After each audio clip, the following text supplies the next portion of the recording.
Now, another reason that I've come to Dundon is for this tree here. So this is a yew tree, and it's estimated to be about 1,700 years old.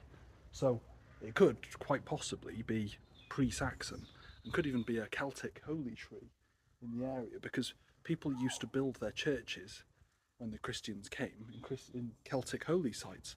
So who knows whether or not this is actually the remains of a sort of religious area for the Celts, which has now got a big old church next to it.